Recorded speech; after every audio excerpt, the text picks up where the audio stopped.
जय श्री कृष्णा साथियों, मेरे यूट्यूब चैनल हिंदी सुमर आपका स्वागत है। अभी हम लोग पढ़ेंगे छंद। और छंद से सभी परीक्षाओं में प्रश्न पूछे जाते हैं, चाहे कोई भी परीक्षा हो, टीचर का हो या फिर अन्य कोई तैयारी हो। जहाँ हिंदी आती है वहाँ से प्रश्न बहुत महत्वपूर्ण हो जाते हैं छंद से। तो सबसे पहले छंद की परिभाषा जानते हैं। छंद कविता की स्वाभाविक गति के नियमबद्ध रूप है। सामान्य धारणा के अनुसार जातीय संगीत और भाषावृत्ति के आधार पर निर्मित लयादर्श की आदर्श आवृत्ति को छंद कहते हैं। छंद में निश्चित मात्रा या वर्ण की गणना होती है। छंद के आदि आचार्य पिंगल हैं। इसी से छंद शास्त्र को पिंगल शास्त्र भी कहते हैं। तो इसको हमेशा याद रखिएगा दोस्तों, छंद शास्त्र को पिंगल शास्त्र भी कहा जाता है। तो इसमें क्या होता है, पहला चरण होता है। प्रत्येक छंद चरणों में विभाजित होता है। इनको पद या पाद कहते हैं। जिस प्रकार मनुष्य चरणों पर चलता है उसी प्रकार कविता भी चरणों पर चलती है। एक छंद में प्रायः 4 चरण होते हैं, जो सामान्यतः 4 पंक्तियों में लिखे जाते हैं। किन्हीं किन्हीं छंदों जैसे छप्पय, कुंडलिया आदि में 6 चरण होते हैं। क्या है, वर्ण और मात्रा। वर्णों की गणना करते समय वर्ण चाहे लघु हो अथवा गुरु, उसे एक ही माना जाता है। यथा रम, राम, रामा, तीनों शब्दों में 2-2 वर्ण हैं। मात्रा से अभिप्राय उच्चारण के समय की मात्रा से है। गुरु में लघु की अपेक्षा दूना समय लगता है, इसलिए मात्राओं की जहाँ गणना होती है वहाँ लघु की 1 मात्रा होती है और गुरु की 2 मात्राएं होती हैं। लघु का संकेत खड़ी रेखा है और गुरु का संकेत वक्र रेखा है। ये वक्र रेखा है। लघु के लिए ल और गुरु के लिए ग के संकेत का भी प्रयोग होता है। नीचे लिखे वर्ण गुरु माने जाते हैं। क दीर्घ स्वरों वाले, आ, ई, बड़ी ई, बड़ा ऊ, ए, ओ, वर्ण ये गुरु माने जाते हैं। संयुक्त वर्ण से पूर्व के वर्ण भी गुरु माने जाते हैं। अनुस्वार वाले वर्ण, चंद्रबिंदु वाले वर्ण भी समान माने जाते हैं। विसर्ग वाले वर्ण जैसे अंतःकरण, कभी कभी पाद की पूर्ति के लिए अंत का वर्ण गुरु मान लिया जाता है। यह कभी कभी विशेष कहीं कहीं मात्राओं की गणना में चरण की पूर्ति के लिए उच्चारण को दृष्टि में रखकर लघु को गुरु और गुरु को लघु माना जाता है। तो उच्चारण को दृष्टि में रखा जाता है, कहीं कहीं होता है, हमेशा नहीं। और गढ़ क्या होता है, तीनों वर्णों के लघु गुरु क्रम के अनुसार योग को गढ़ कहते हैं। गढ़ों की संख्या 8 है। यगड़, मगड़, तगड़, रगड़, जगड़, भगड़, नगड़, सगड़। यगड़, मगड़, तगड़, रगड़, जगड़, भगड़, नगड़, सगड़। गढ़ों को समझने के लिए निम्नलिखित सूत्र उपयोगी है। यमाता, राज, भानसा, भान, सलगा। इन सूत्र से 8 गणों का स्वरूप ज्ञात हो जाता है। यथा, तो अब देखते हैं हम लोग गढ़ का नाम। तो गढ़ का नाम है यगड़। यगड़ में 1 लघु है, 2 गुरु हैं। सूत्र क्या है, यमाता, और इसका उदाहरण क्या है, यशोदा। तो यशोदा में य लघु, सो ओ की मात्रा है, यह गुरु 2 मात्रा हो गया, और ये दा भी गुरु हो गया। तो यह क्या हो गया, इसमें देखिए 5 मात्राएं हैं, 2 मात्राएं इसमें मानी जाती हैं। 2, 2, 2, 4, 1, 5। यशोदा सार्थक उदाहरण यही है इसका सबसे अच्छा। यमाता इसका वो है। अब क्या है, मगड़। तो मगड़ में तीनों क्या है, ये मगड़ है, इसका संकेत क्या है, तीनों गुरु। इसका सूत्रगत उदाहरण क्या है, माँ, तारा, माँ, या भी देखिए तीनों माँ, या, आ है और बड़ी ई है, यह क्या है, तीनों गुरु है। अब क्या है, तगड़। तगड़ में क्या है, 2 गुरु हैं और 1 लघु है अंत में। तो इसका क्या है, ताराज। तो देखिए इसका उदाहरण क्या है, तालाब। ये दोनों गुरु और ब में अ की मात्रा है, तो यह लघु हो गया। रगड़ में पहला और अंतिम क्या है, गुरु है और बीच में क्या है, लघु है। तो राजभा, राम जी। राम जी में रा और जी क्या है, बड़ा है, दीर्घ स्वर है, तो यह गुरु हो गया और यह म लघु हो गया। जगड़। जगड़ में भी एक दोनों तरफ आगे और पहला और अंतिम है लघु और बीच में है गुरु। तो जभान, यह समाज क्या है, यह जगड़ है। भगड़ में क्या है, पहले गुरु है, 2 लघु है, तो इसका भानस सूत्र क्या है, भानस। इसका उदाहरण भारत। तो भारत में क्या है, यह में से याद लीजिए, भारत क्या है, भगड़ है। इसमें पहला गुरु है और दूसरा और तीसरा ये लघु है। उसका से क्या है, सगड़। सगड़ में क्या है, पहला और दूसरा लघु है, फिर गुरु है, तो सलगा, यह क्या है, सरिता। स और छोटी ई दोनों लघु है, और ता आ जो दीर्घ स्वर है वह तो गुरु होता ही है। अब के इसके बाद क्या आता है, अगला है सम, अर्धसम और विषय। जिन छंदों के चारों चरणों की मात्राएं या वर्ण एक से हो वे सम कहलाते हैं, जैसे चौपाई, इंद्रवज्रा आदि। जिनसे पहले और तीसरे तथा दूसरे और चौथे वर्णों की मात्राओं या वर्णों में समता हो वे अर्धसम कहलाते हैं, जैसे दोहा, सोरठा।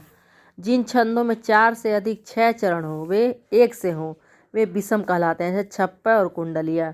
तो क्या है, सम पूछता है कि यह अभी पिछले कई परीक्षाओं में पूछा है, जैसे दे देगा 2 लाइन, कौन सा छंद अर्धमासिक है कि सम है कि अर्धसम है, मासिक बोलते हैं, माफ़ करिएगा, अर्धसम है कि विषय है और ये सम है, तो ये पूछ लेता है। देखिए, जिन छंदों के चारों चरणों की मात्राएं या वर्ण एक से हो क्या सम कहलाता है, जैसे चौपाई में है, इंद्रवज्रा आदि में भी। उसके बाद जिनसे पहले और तीसरे तथा दूसरे और चौथे चरण मात्रा वर्ण समता अर्धसम कहलाता है, दोहा, सोरठा क्या है, अर्धसम है।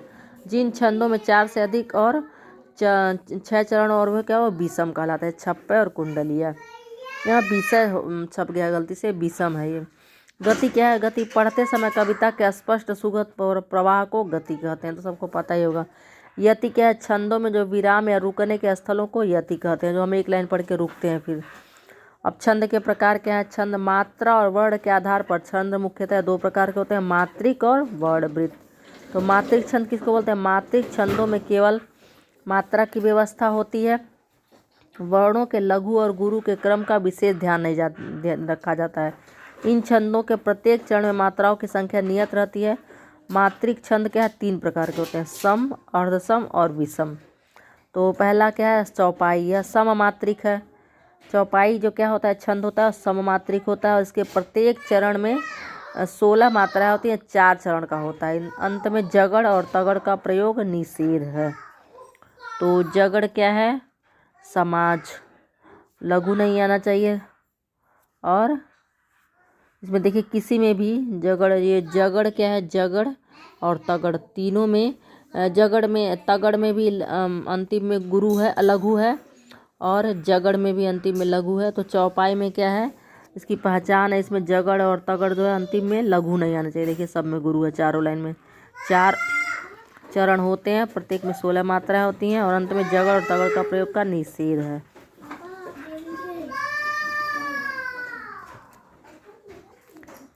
मुनिपद कमल बंद दो भ्राता, चले लोक लोचन सुखदाता।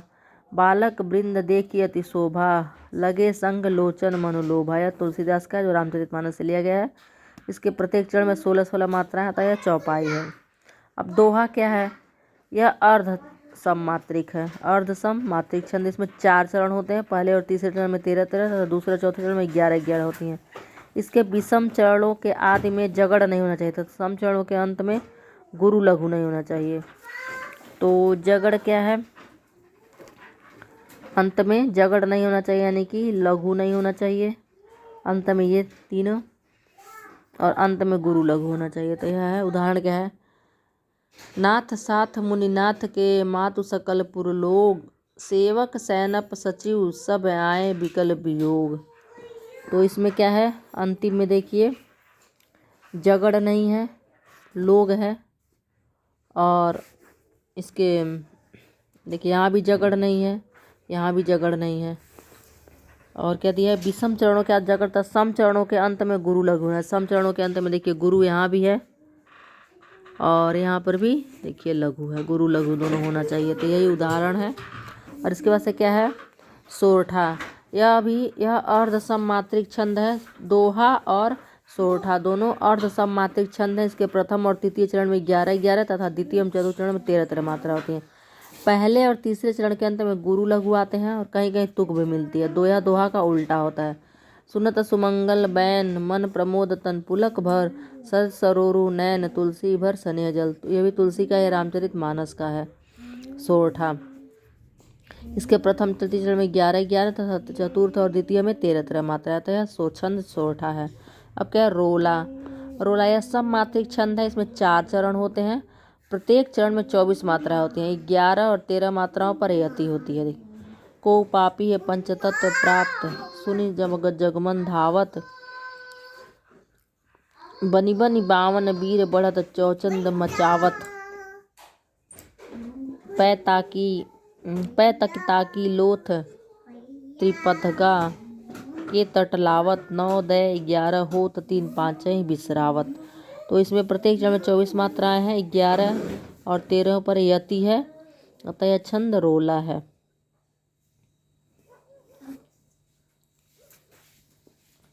अगला है कुंडलिया। यह क्या है? कुंडलिया क्या है? विषम मात्रिक छंद है। चौपाई और रोला दोनों सम मात्रिक है। दोहा और सोरठा अर्धसम है। कुंडलिया क्या है? विषम मात्रिक छंद है। इसमें 6 चरण होते हैं। प्रत्येक चरण में 24 मात्राएं होती हैं। आदि में एक दोहा और अंत में एक रोला जुड़कर कुंडलिया छंद बनता है। ये दोनों छंद मानो कुंडली रूप में एक दूसरे से गुथे रहते हैं, इसलिए इसे कुंडलिया छंद कहते हैं। जिस शब्द से इस छंद का आरंभ होता है उसी से इसका अंत भी होता है। दोहे का चौथा चरण रोला के प्रथम चरण का भाग होता है। तो सबसे पहला ट्रिक और उदाहरण क्या है? साईं। क्या लिखा है? जिससे इस छंद का आरंभ होता है उसी से इसका अंत भी होता है। तो साई और साईं दोनों है। उसका से क्या? इसमें 6 चरण, प्रत्येक चरण आदि में एक दोहा और बाद में एक रोला जुड़कर। तो सबसे पहले शुरुआत हो रही है जो दोनों लाइन है वह दोहा छंद है, और बाद में क्या हुआ है? एक रोला जुड़ गया है 4 का। ठीक है, 2 लाइन दोहा के, यहाँ से 2 लाइन दोहा का लिया जाता है। सेम जो दोहा का नियम हुआ इसमें है, और 4 लाइन रोला का। तो यह दोनों मिल करके हो गए अपने कुंडलिया।